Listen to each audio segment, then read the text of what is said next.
Hey everyone, good day again. Aza here. I know it's been a while since I've actually, do a video that actually talks about something, and for a lot of you guys probably thinking, hey, what about your take on Slayer class? Well, all this time, I guess after Slayer release and after everything came out about Chapter 5, it's actually probably a very good time for a lot of those content creators to talk about the whole Chapter 5 debacle and the whole Slayer class and how great it was, yada yada. For me, I just wanted to experience it all directly right after Slayer class releases. I managed to record the whole session of me going through Chapter 5 alone as a Slayer, and it was pretty fun. I was playing extremely safe. Yes, you can see a lot of like spamming of me using the gun blade to just slash around, because I was afraid that I would get hit by anything at all. So that's what it is. And well, Slayer is not as simple as you see it is. It looks pretty flashy, but in order to be flashy, you need to have a certain skill ceiling that you need to learn about and get used to in order to actually be extremely proficient with this class. So it's not like a simple to learn kind of class like Braver, Katana, I guess, where you can actually just know how to count to 3 and that's it, and you should be fine. But it's more like it has the complexity that is in combination of in the middle ground of like a normal gunblade in base PSO2 and also the Luster class in base PSO2. The good thing about Slayer is that it's not as complicated as Luster. Luster, well, to be honest, Luster looks pretty damn good and looks pretty strong back in base PSO2. However, there's so much systems and so much mechanics that you need to get used to, especially like perfect timings as well, in order for you to deal the maximum amount of damage, that sometimes when I wanted to execute some moves, I just run out of PP. But maybe that's just because of me, I guess. My gear isn't adequate for the gunblade class, I guess, or Luster. So, that is probably a me issue. If you actually have enough TP and you know the rotation properly, you probably can deal even higher damage at DPS per minute in comparison to someone like me.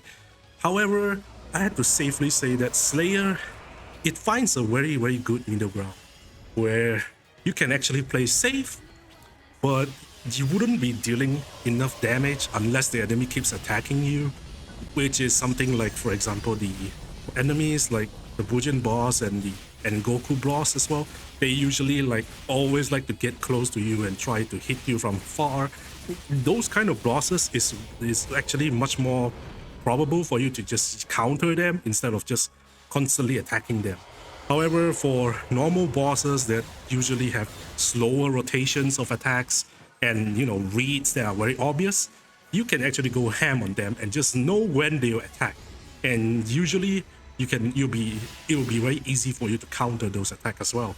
So, well, the huge problem I think Slayer currently has to deal with is the HP.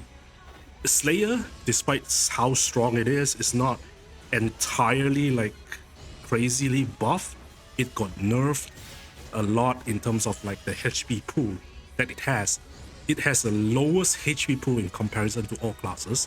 That means there is a very high chance for you to just die after getting hit by a gigantic sort of megalithic. So unfortunately, that is going to be a huge issue for a lot of people who usually make mistakes like me.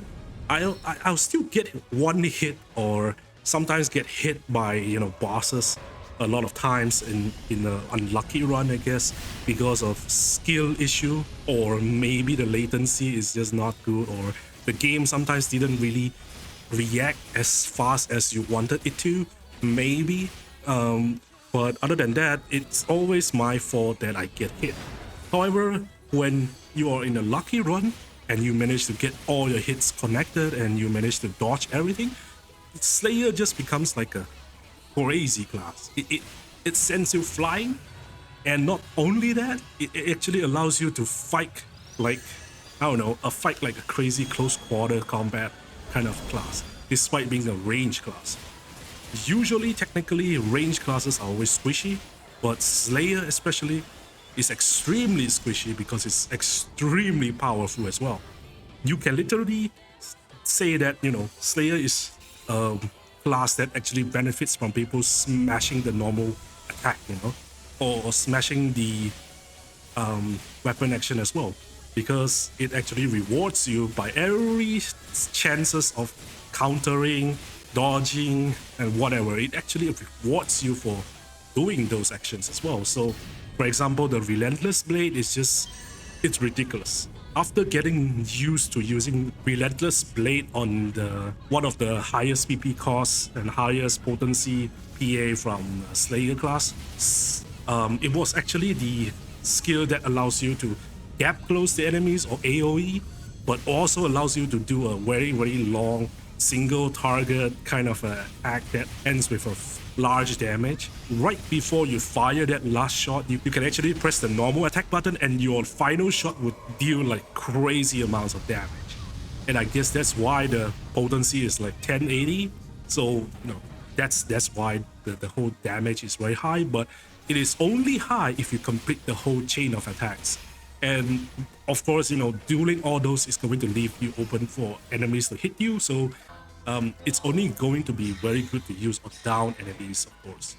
And if you want AoE, there's also a lot of choices as well. This time around, I think we have like 3 AoE PA that we recently stated about. You can actually, gap, not only just gap close, but you can use it to slash multiple times on the group of enemies, and it actually deals okay damage.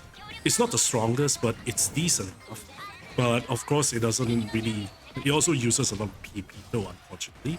But you can still do that by using Relentless Blade as well to recover a little bit of PP before doing the next one as well.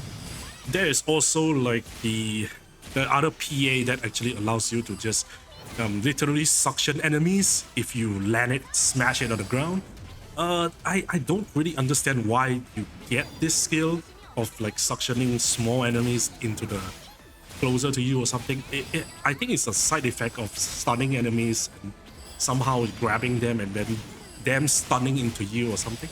So you can pull them and do more damage to smaller minions and stuff like that. It doesn't work on larger mobs though. So yeah, it's not exactly the similar PA to like something like a Zon deal in base PSO2. So yeah, not exactly that yet. And it's also a very, very good PA to spam if you are, have a lot of PP, or if you know how to recover PP very, very quickly and just keep spamming that again in the combat zones. But I wouldn't say like it's a very efficient skill if you are just standing in the same location over and over again. Unless you're able to clear the mobs easily, it's going to leave you vulnerable as well.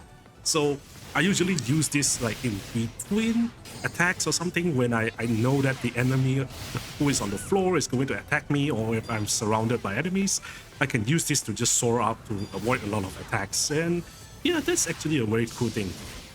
And of course, we finally also have the one underrated PA that a lot of people don't really talk about. It's the PA where you actually kick a grenade either in a point blank position or kicking in front of you. So this is basically the PA that looks like Mega Man X's first weapon that he procures or something. Mega Man in like Mega Man X can like get this ball that you can actually kick around. Yeah, it's literally that, but can explode into an AoE in front of you. Like it's actually much more useful because it's like a skill shot, but you can also utilize it in tight spaces to just kick towards the wall and you'll just explode on the contact. So if the boss is a large enemy or something, this is a very, very good PA to just do whenever you know that you are afraid of getting hit by the enemy, or you're afraid that the boss is going to hit you if you go too close. You can actually just use this to just, keep it at bay or something. And, I mean, it is also a very good AoE skill to deal with mobs that are very far away as well.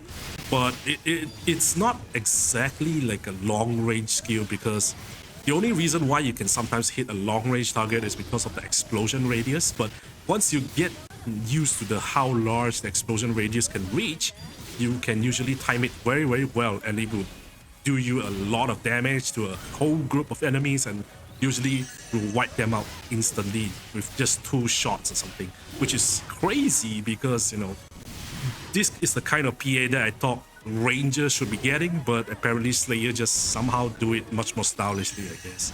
But hey, it's something, I guess.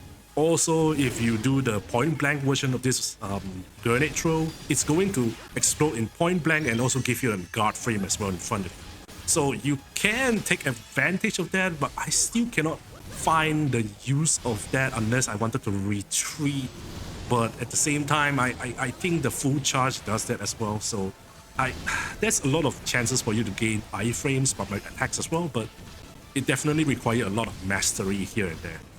Not to mention that it's actually one of the classes that gives you critical chances in their skill tree, which if you are to use it as a subclass, is going to be one of the strongest subclass if you are able to utilize the critical chances in every single classes. Like, getting a 5% flat bonus of critical chance is very, very high in NGS terms, especially when Fixer Fatale gives you already like very, very high amounts of crit.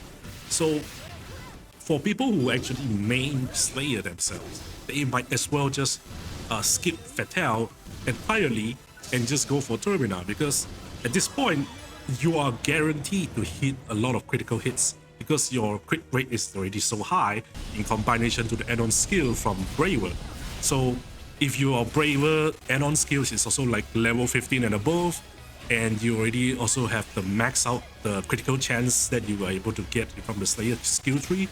Termina, full potency builds and Termina is actually going to be much more powerful than a full floor build or with a Fatale build, so weapons, I guess. So it's actually changing the meta slightly, but not exactly so much that it makes the class broken, because you still can get hit and killed in one shot anyways. So, you know, dying dead DPS is still considered as no DPS. So yeah, it's something that I think the devs had to you know, do with, because if Slayer is this powerful, is able to hit so much crits, they're definitely going to be very squishy. And yeah, I guess that's how they had to deal with it. Now, of course, it depends on your playstyle. I managed to get myself a Termina 5 weapon, and that was because of a random loot I got from grinding Usan Plant. And I guess not everybody is this lucky, so, you know, don't follow my advice if you want to like do something like that. But I believe if you have a Termina 5 7-star or 8-star weapon, yeah, this is Slayer class as a main is going to be pretty insane, because you're going to increase your critical damage much higher than usual, and you are able to actually hit that damage often. It's going to be much stronger than a clean Neos Estrian weapon without a Fixa or anything. But of course, you know, if you have a Fixa Termina on a Neos Estrian, it is definitely top tier weapon at that point for Slayer. Yeah, that's all for today, and thank you for watching until this point.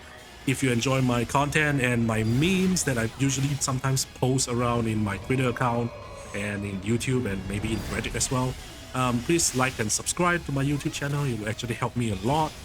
And I'll see you next time. Sayonara.